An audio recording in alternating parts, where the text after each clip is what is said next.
वास्तविक रूप से जो है कोनारा कला का चर्चा नहीं था।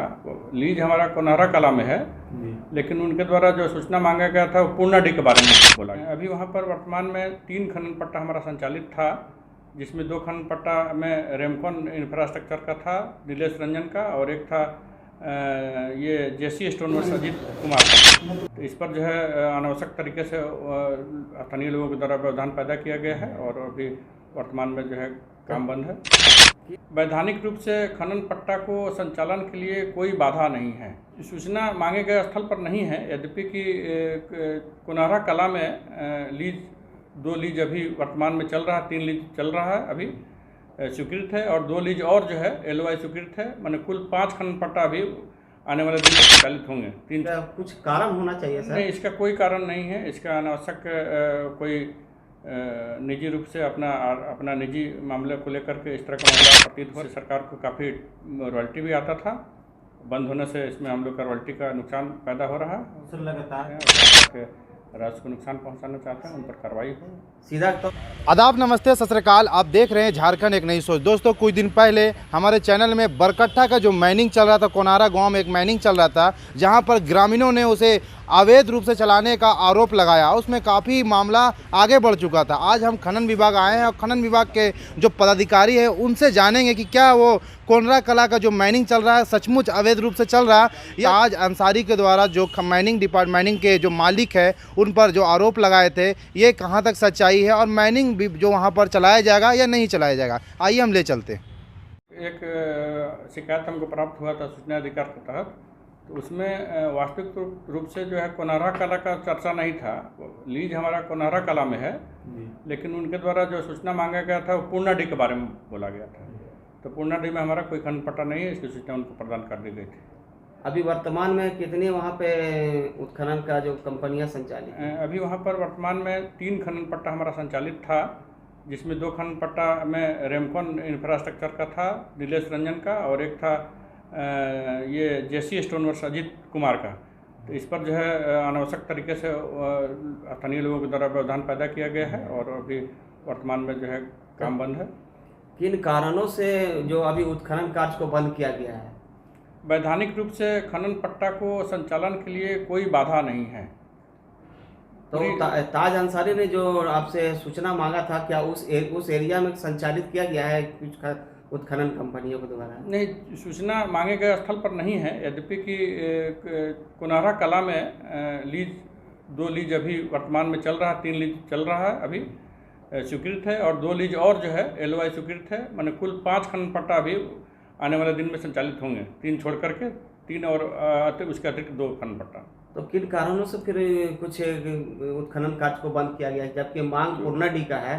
तो पूर्णाडी में तो संचालित नहीं है, तो फिर इनका कुछ कारण होना चाहिए सर? नहीं, इसका कोई कारण नहीं है। इसका अनावश्यक कोई निजी रूप से अपना निजी मामले को लेकर के इस तरह का मामला प्रतीत हो रहा है, यद्यपि सरकारी स्तर पर कोई इस पर रोक नहीं है और सारी वैधानिक दस्तावेज इनके पास मौजूद है, और इससे सरकार को काफ़ी रॉयल्टी भी आता था।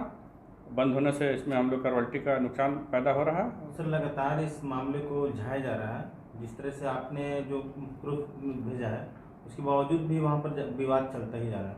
इस पर कुछ कहेंगे, जबकि यहाँ से स्पष्ट हो चुका है फिर भी विवाद? क्या संज्ञान लिया गया अभी आप? देखिए, ये तो अब मामला मेरे समझ से पुलिस प्रशासन का है, ताकि इस पर जो है सख्ती से उस खनन पट्टा को चालू करवाया जाए, और जो व्यक्ति उसमें संलिप्त हैं, जो गलत तरीके से उसको रोकना चाहते हैं और सरकार के राज्य को नुकसान पहुंचाना चाहते हैं, उन पर कार्रवाई हो।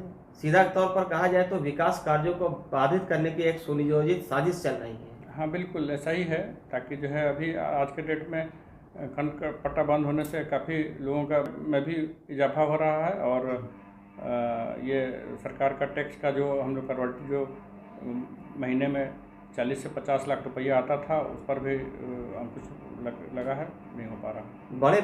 बड़े पैमाने पर सरकार को इस उत्खनन के बंद होने से नुकसान हो रहा है। हाँ, नुकसान तो इस पर क्या किस कार्रवाई होनी चाहिए? इस पर पट्टाधारी के द्वारा बताया गया है कि इस पर जो है पुलिस प्रशासन के द्वारा भी FIR प्राथमिकी दर्ज की गई है, और इनके द्वारा भी जो है जो अवैधकर्ता हैं उन पर जो है कार्रवाई की बात चल रही है, और इस पर इसका निदान बहुत जल्दी निकलने की संभावना प्रतीत हो रहा है।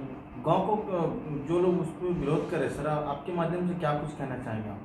ये तो गलत है। विरोध, कोई भी सरकारी काम को बाधा डालना, वो तो सरकार विरोधी और कानून विधि सम्मत तरीके से वो गलत है और उन पर कार्रवाई होनी चाहिए। जो नियम संगत कार्रवाई है वो ताज अंसारी के द्वारा जो कदम उठाया गया है इस तरह से काम को, उत्खनन को रोकने का, तो इस पर ये असंवैधानिक तौर पर आप लोग क्या कार्रवाई करेंगे?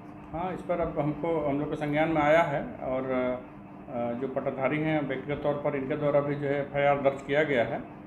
तो FIR दर्ज होने के बाद से उस व्यक्ति के विरुद्ध जो नियम संगत कार्रवाई होती है कानून की प्रक्रिया के तहत वो कार्रवाई होगी। सर, ग्रामीणों का कहना है कि वो खनन से ग्रामीणों में काफ़ी नुकसान होता है, इसके बारे में क्या कुछ? नहीं, ऐसा कुछ नहीं है। बिना खनन पट्टा लेने के लिए उनको पर्यावरणीय सहमति प्राप्त करनी होती है, कॉन्सेंट टू ऑपरेट प्रदूषण विभाग से प्राप्त होना होता है, माइनिंग प्लान बनता है, DGMS से सर्टिफिकेट लेने पड़ते हैं।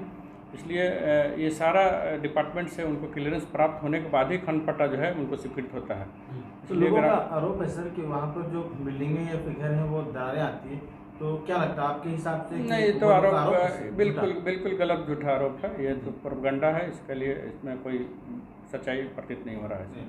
क्योंकि हमने उस जगह पर कवरेज किया था जहाँ खनन है, बहुत दूर पर मकान बने हुए, काफ़ी दूर पर हैं काफी और दूर पर हाँ, काफ़ी दूर पर मकान है। हम लोग भी देखे हैं, उसका ऑलरेडी रिपोर्ट भी हुआ है, ताकि इस पर वहाँ के गांव और मकानों पर कोई क्षति होने की कोई संभावना नहीं है। क्योंकि रूल में सारा प्रावधान बना हुआ है कि कब कितना दूरी पर क्या रिपोर्ट्स, पॉल्यूशन का रिपोर्ट और जो अंचल अधिकारी का रिपोर्ट और सारा रिपोर्ट आने के बाद ही जो है लीज को वहाँ स्वीकृत किया जाता है। इसलिए कोई आदमी अगर इस तरह का आरोप लगा रहा है तो उस पर कोई सच्चाई नहीं है। कब तक उस पर ये देना चाहते हैं, कब तक उसको चालू किया जाए, चालू रूप से?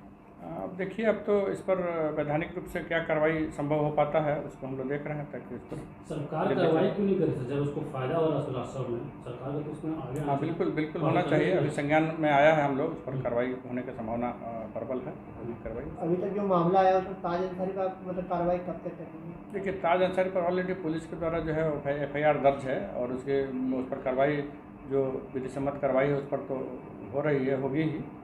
और देखिए आने वाला दिन में उस पर और कितनी कार्रवाइयाँ होती हैं। सर, इस मामले को लेकर लगातार झगड़े हो रहे हैं, ऐसा अब और पुलिस प्रशासन अगर एक्शन ले ले, अभी आपने बताया कि सरकार को काफ़ी नुकसान हो रहा है, तो पुलिस प्रशासन अगर एक्शन नहीं ले, कहीं कुछ बड़ा हादसा न हो जाए इस माइनिंग के चलते, तो इस पर भी एक बड़ा रूप एक्शन लेना चाहिए तो प्रशासन को क्या करेगा? हाँ नहीं, ठीक है, इसके बारे में हम लोग अवगत कराएंगे वहाँ स्थानीय प्रशासन को, पुलिस को हम लोग बताएंगे, ताकि जो है इस पर प्रभावित तरीके से कार्रवाई संभव हो। क्योंकि सरकार के साथ साथ जो माइनिंग लिए उनको भी नुकसान हो रहा है। हाँ बिल्कुल नुकसान हो रहा है, उसमें काफ़ी लोगों को रोज़गार का भी अवसर प्रदान जो हो रहा था, अभी असुविधा हो रहा है वहाँ पर।